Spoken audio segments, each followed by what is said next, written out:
What's up, guys? So today is going to be a full kitchen day. I had a lot of stuff on my list that I needed to get done, but first I am going to start by making me some espresso.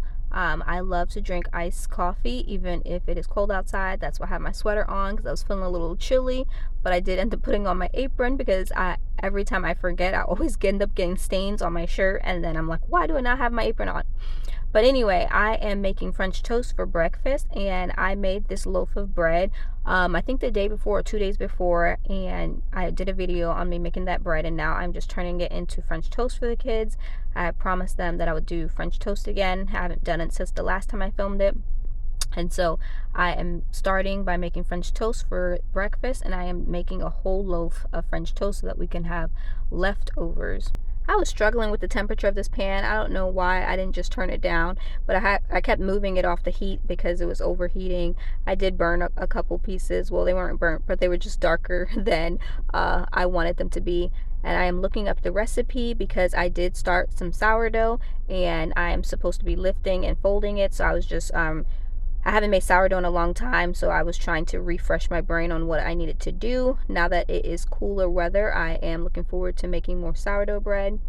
And then I also had started soaking some beans 2 days ago, and so I am just filling the jars with beans so that I can start canning them today. That's another project that I want to get done. And so I was basically just in the kitchen multitasking. I do have other beans canned, like the pinto and the red kidney beans, but I did not have any black beans, so that's what I'm working on. So I was able to finish all of the French toast, and now I am working on canning black beans. So I had soaked 4 pounds of black beans, and then I filled them into these 7 jars. You do not need to soak beans in order to can them, but I like to soak them first before I can them. Soaking or pre-boiling your beans before you can them just releases some of that chemical compound that gives you the gassy feeling after you eat beans, and so soaking them helps with that. And so I like to soak my beans, so I was soaking them for 2 days before I started canning them as well. People, before they can it, they put, I think, a half a cup or 1 cup of dry beans inside the canner, and every time I see it come out, there's still a lot of room, like a lot of water at the top, where I feel like more beans could fit in there if they would have soaked them. And so I feel like it's kind of like a waste of a jar, and so that's another reason why I like to soak my beans. But like I said, you definitely don't have to soak your beans in order to can them, but I like to soak mines beforehand. I did go ahead and put another 4 pounds of beans to soak. And so in another 2 days, or maybe even tomorrow, I'll start canning those as well. Added a teaspoon of salt to each one, and then I'm just going to fill the jar right below the rim, and then I'm going to can them. The water I'm going to be using is from my Berkey, and so I didn't turn on the stove yet because this is not going to be warm or hot packing. It's going to be cold, and so once I fill them, then I'll add them into the canner and then start the canner. Last night I did start some sourdough and let it bulk ferment overnight, and then now I am about to add it to my bowl and then let it rise again for another hour before I bake it. I did feed my sourdough last night, and let's see if you can see. Let me turn you around. You can see the bubbles in there, and it has risen quite a bit. You can see the bubbles at the top. Last night I saw a recipe that Farmhouse on Boom, she made a chocolate sourdough bread, and so I want to try that today, as well as making another loaf of the sourdough bread. And so that's why I fed my sourdough last night and kept it out, and I'm about to use it after I get this sourdough situated. I am using my Berkey water filter to fill my beans. You want the temperature of your jars to be the same temperature as the temperature of your canner, and so I haven't turned on my canner because this is going to be room temperature jars. I am using a knife to debubble, because you want to debubble before you put this into the jar, and then top it off if there's any jars that after you debubble the water level has went down. And so that's what I'm doing, and I'm filling the canner, and it filled exactly 7 pints or 7 quarts. And then now I am working on doing a sourdough recipe that I found from Farmhouse on Boom the night before. I looked it up and decided I wanted to try and make it today. And as I was already adding on the ingredients, I realized that I actually did not have fresh ground whole wheat flour, where she was using freshly ground whole wheat flour, so that changes the consistency of the bread because you would need less flour. And so I realized that, but I kept going and just wanted to try out the recipe anyway. My bread recipe did turn out denser than it was supposed to, because like I said, I was using flour that was already grinded, and she freshly ground her whole wheat flour. But I was excited still to try this recipe because it would be my first chocolate bread recipe. I thought I was recording and I realized I wasn't, and so I had that mix. I had to wait 30 minutes, put salt, mix it again, and then let it sit 30 minutes again. I did feed my sourdough starter.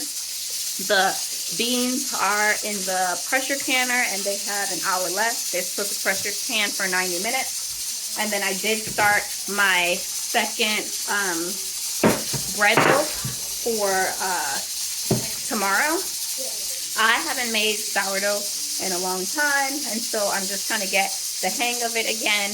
I did put one inside the oven, which I'm not sure how that's going to turn out, because putting it in the oven, it was still a little not as firm as I remember it being. So we'll see how that turns out together. I showed in a video, I think 2 videos ago, so these are homegrown strawberries that I grew. You can hear they're super crunchy. So super crunchy. They taste yummy. I grew those strawberries in that cross raised bed. And then we were getting so many that my kids wasn't eating them in time. And so I just had them cut off the tops and we froze them. I needed the freezer space, and so I put them in here.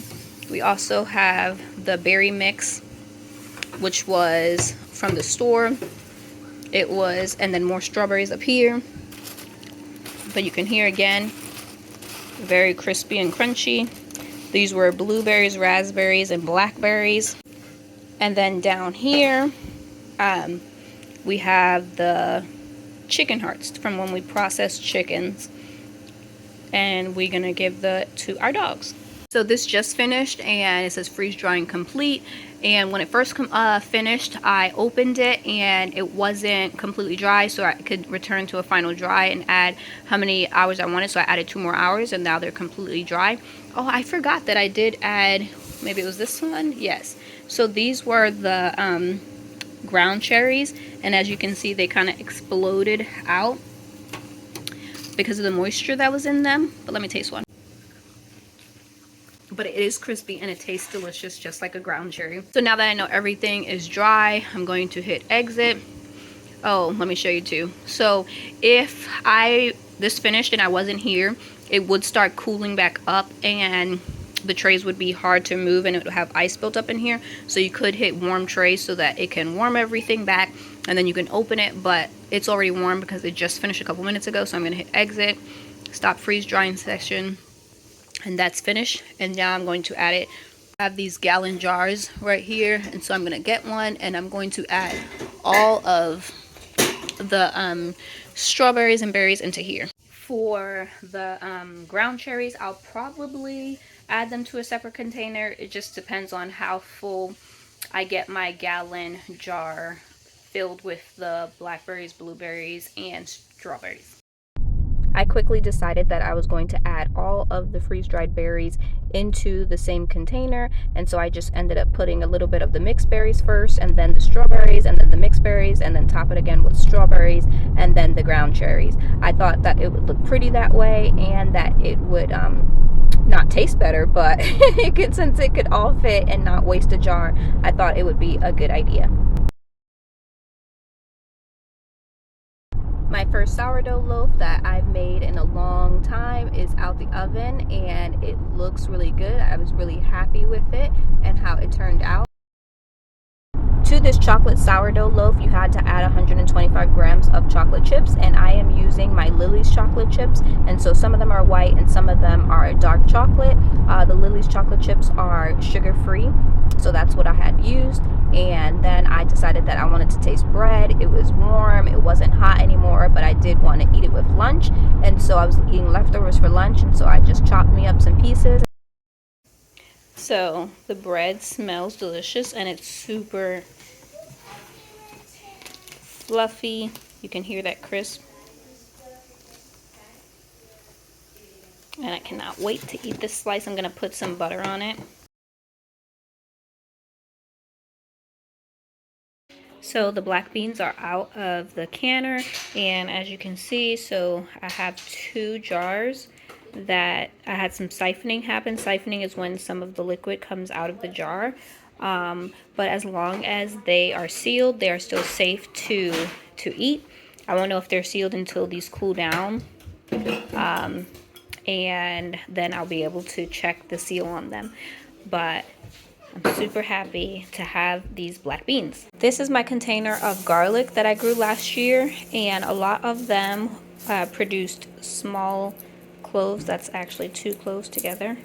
Small cloves, but some of them are a decent size, and so I'm just going to go through and find the garlic. Like this one's a pretty decent size. I'm going to go through and find the garlic that has decent size heads and see if there's any I want to plant. There's some garlic that like this one is sprouting, but it's actually just one single garlic. There's no clove here. Same thing for this one and this one, but he did separate them for me. This one's sprouting as well. All of the colorful garlic right here that you see is garlic that I bought as seed garlic. This one, I did have some elephant garlic in here. But yeah, I'm just going to go through and find the cloves that are big enough to replant this season. I did order some more seed garlic, and I showed in a video, and then I still have another order from Journeys that hasn't come in. But I will save some of my own seed garlic and grow them this season. I am completely loving this cool weather that we've had having today, and then yesterday as well. In South Carolina, you get like 2 weeks of fall feels and weather before it either gets back super hot, not before, it's gonna get back super hot, but then it gets really hot, and then probably in January we get some cold weather. But our fall is super short, and so I'm definitely enjoying the colder weather that we've been having in the like 70s, which feels amazing. And so I am about to, I think, head outside into the garden. That would probably be a separate video. But thank you guys so much for hanging out with me. Let me know the weather where you guys are at and what you're doing on the cooler fall days that we've been having.